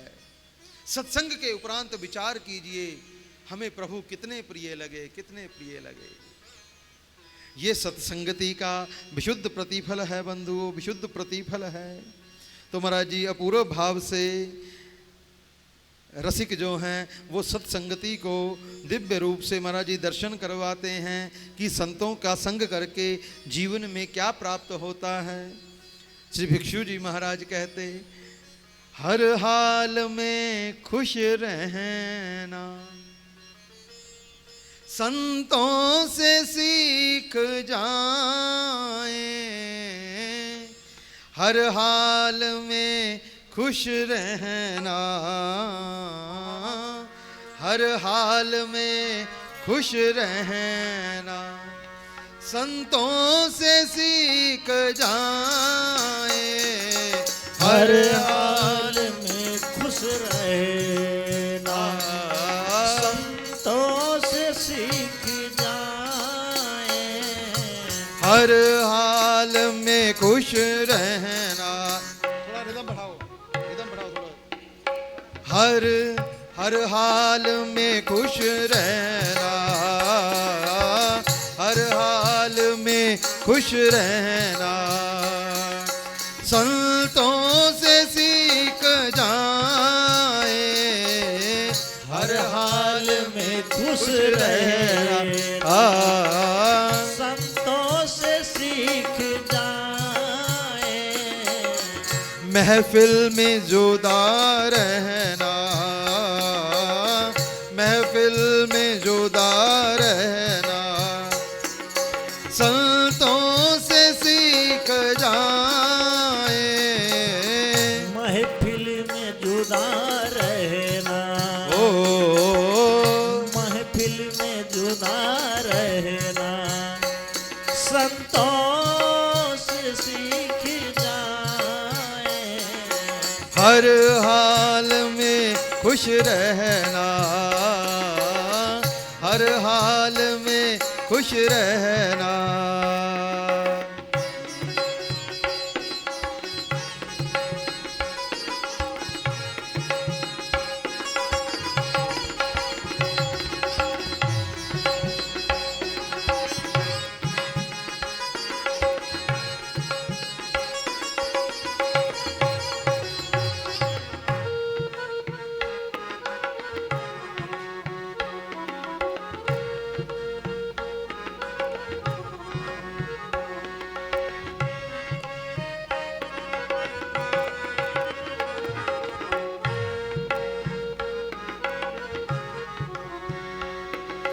झंझट से भाग जाना,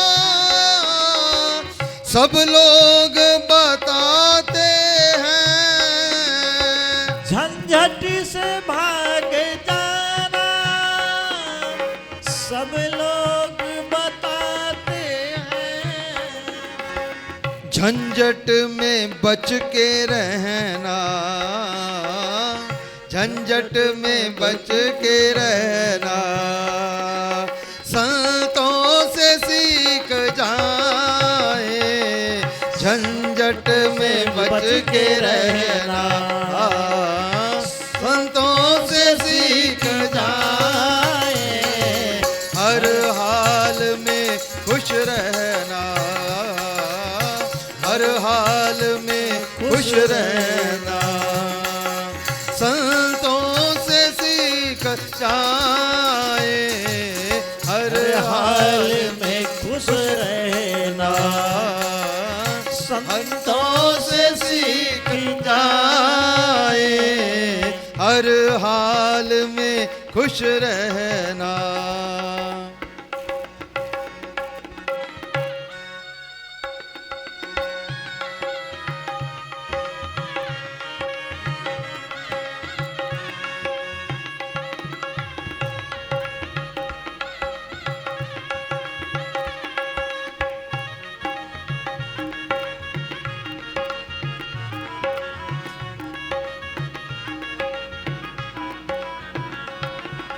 मरने के बाद मुक्ति सब लोग बताते हैं, मरने के बाद मुक्ति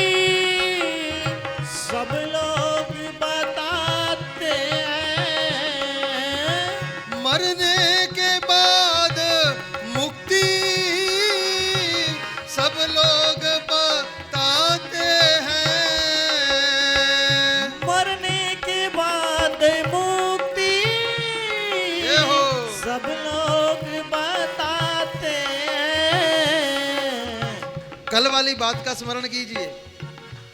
कल हम बात कर रहे थे बिंदु जी के पद का आश्रय लेकर के, जिन्हें संसार सागर से उतर कर पार जाना है,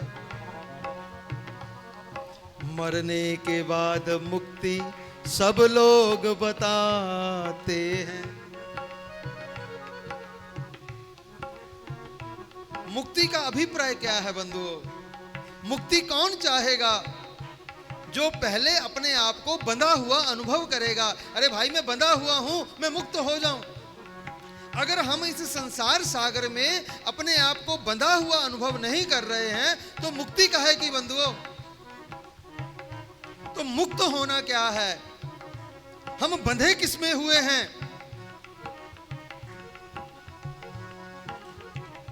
मिथिला वाले महाराज जी, हम बंधे किसमें हैं? आज सुयोग से हमारे परम रसिक श्री रूबल जी, विजय गुजराल जी लुधियाना से विशेष रूप से पधारे हैं, उनका खूब स्वागत है। भैया जी, अगर हम प्रश्न करें हम बंधे किसमें हैं, क्या आप हमें बताइए मत, लेकिन मन में विचार कीजिए। मुक्ति की हम बात कर रहे हैं, जितने उपाय कर रहे हैं वो हो सकता है मुक्ति के लिए कर रहे हो, लेकिन पहले तो ये विचार करना पड़ेगा कि हम बंधे हुए हैं, तब मुक्ति की बात होगी। अच्छा, बंधे हुए हैं तो किसमें बंधे हुए हैं? कल हमने बात की थी कि भगवान शंकर का एक नाम है पशुपतिनाथ। जितने बद्ध जीव हैं ना, उनके वो पति हैं भगवान शंकर। पहले तो यह विचार कीजिए कि हम बंधे हुए हैं, फिर विचार कीजिए कि हम बंधे किसमें हैं। इसके लिए महाभारत हमारा पथ प्रदर्शन करती है। व्यास भगवान महाभारत में दर्शन करवाते हैं। दुर्योधन हमारा मार्ग प्रशस्त करते हैं। दुर्योधन महाभारत में क्या कहते हैं? जब भगवान के साथ वार्ता हो रही है, भगवान संधि करवाने के लिए गए हैं, भगवान कहते दुर्योधन पांडवों को मात्र 5 गांव दे दो। दुर्योधन कहते प्रभु 5 गांव? वासुदेव 5 गांव? मैं तो उन्हें सुई की नोक जितनी जगह भी नहीं दूंगा। तब महाराज जी भगवान कहते दुर्योधन तुम धर्म नहीं जानते? तो दुर्योधन कहते हैं जानामि धर्मम न च मेव प्रवृत्ति। प्रभु मैं धर्म जानता हूं, लेकिन मेरा उसमें प्रवेश नहीं है। जानामि धर्मम न च मेव प्रवृत्ति और जानामि अधर्मम न च मेव निवृत्ति।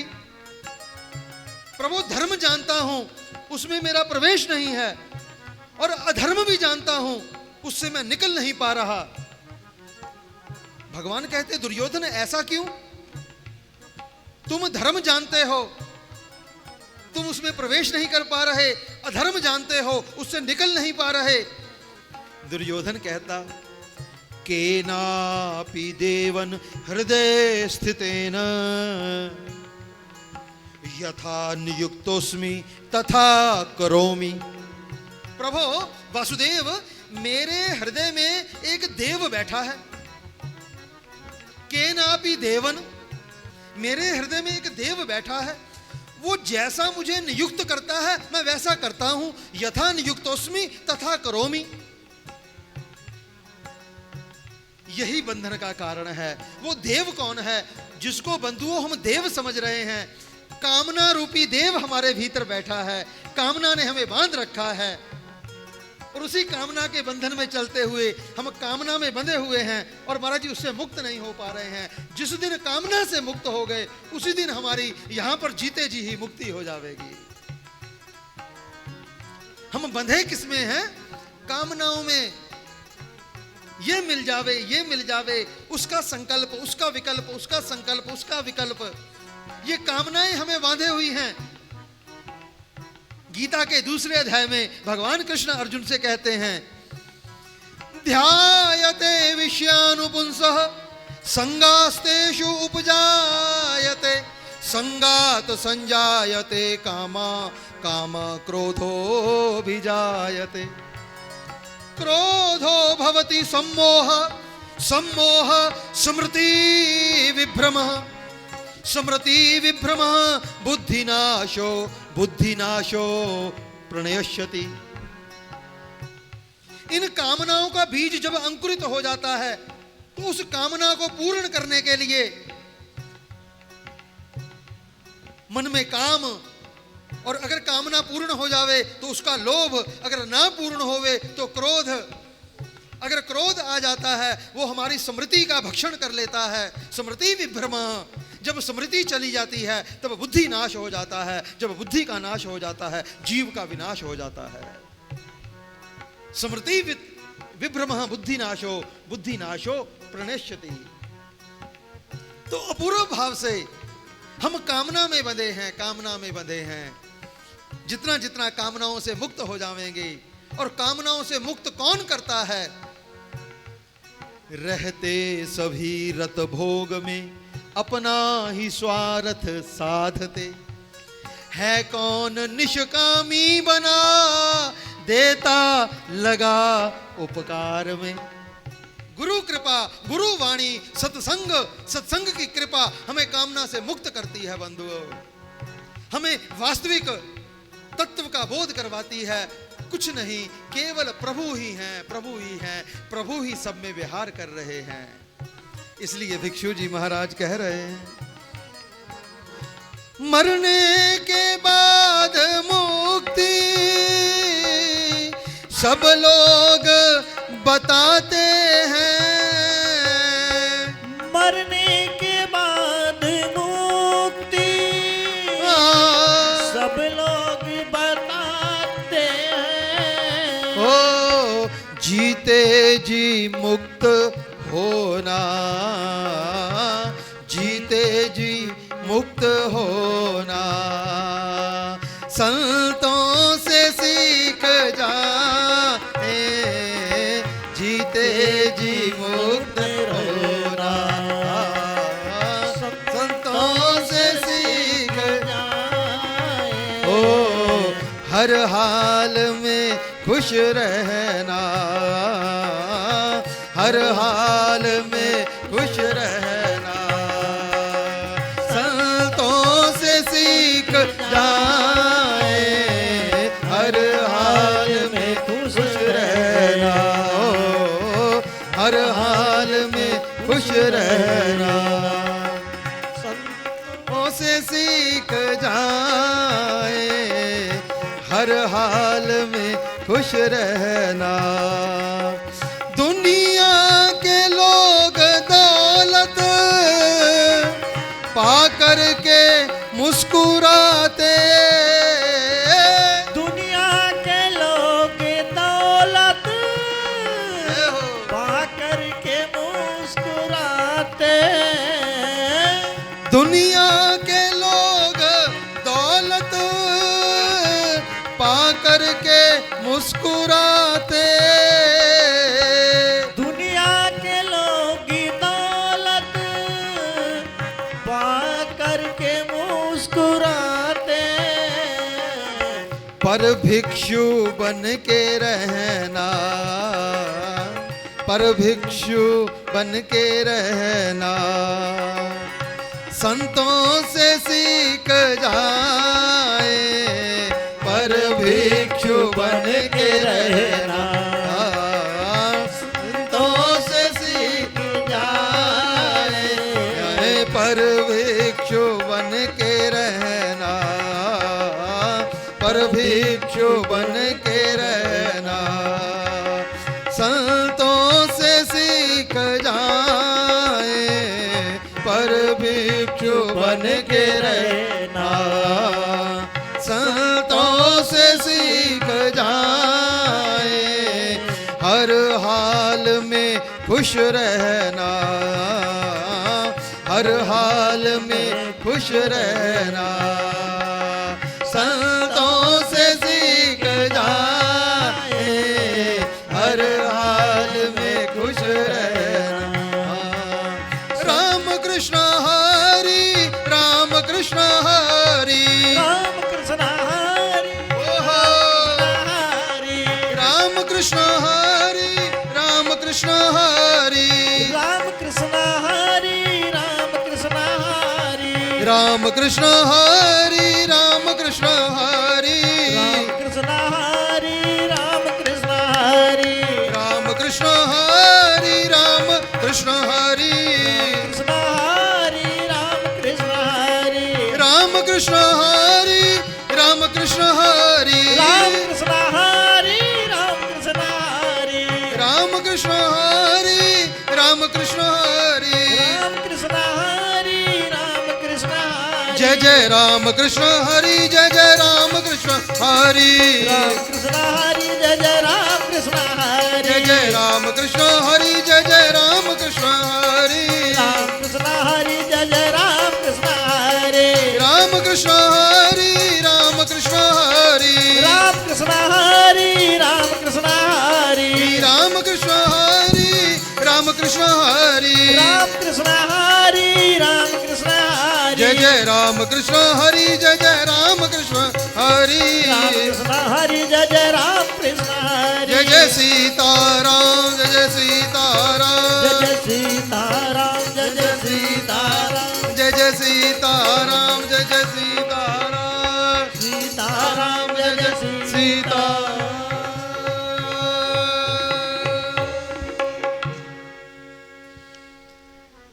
हर हाल में खुश रहना,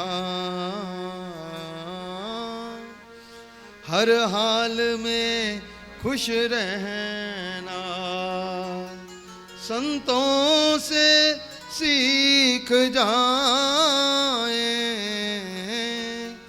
हर हाल में खुश रहना, संतों से सीख जाए, महफिल में जुदा रहना, महफिल में जुदा रहना, संतों से सीख जाए, महफिल में जुदा।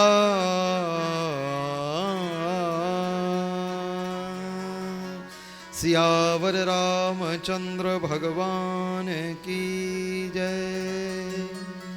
अपूर्व भाव से हम आप सब वंदना प्रकरण के अंतर्गत गुरु वंदना और तद उसके उपरांत संत सत्संग वंदना का भाव दर्शन कर रहे थे। कल ठीक 7:30 बजे तक आप उपस्थित हो जाइए। तो अपूर्व भाव से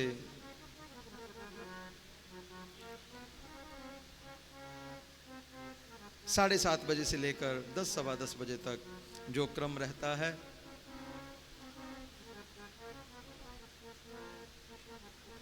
तो आज के भाव को यहीं पर विश्राम करते हुए आज द्वितीय दिवस का सत्र जो है वो यहाँ पर विश्राम लेता है।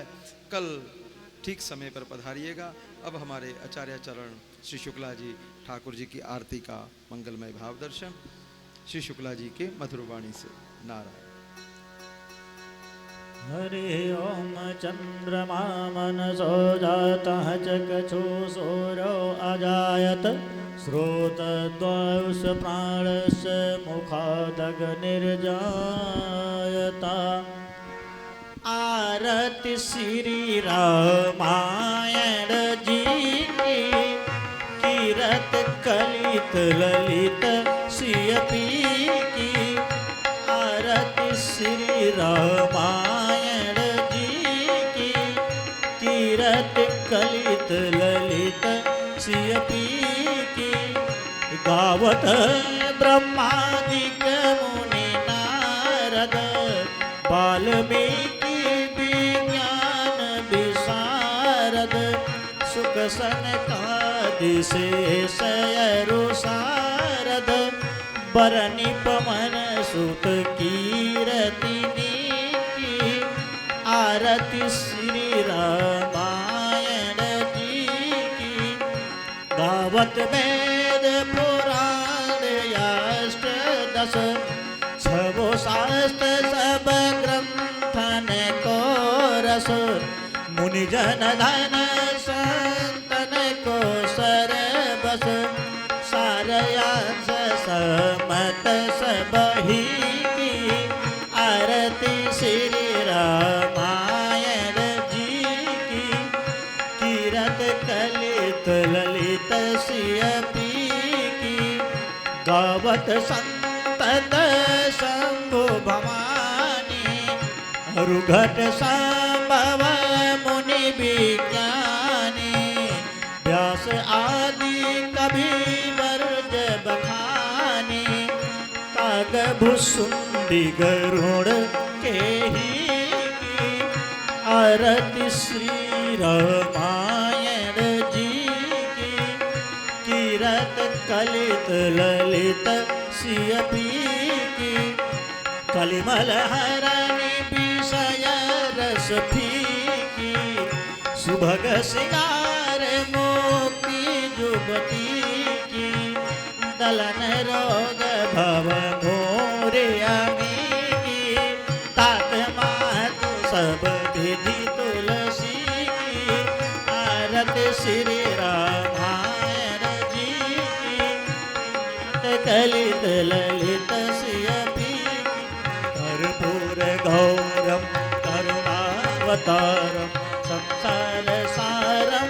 भुजगेन्द्रहारम सदा वसंतम हृदयारविंदे भवं भवानी सहितं नमामि त्वमेव माता च पिता त्वमेव बन्धु च सखा त्वमेव वेद्या द्रविणं त्वमेव सर्वं मम देव त्वमेव सर्वं मम देव बोल दो श्री राघवेंद्र सरकार की जय।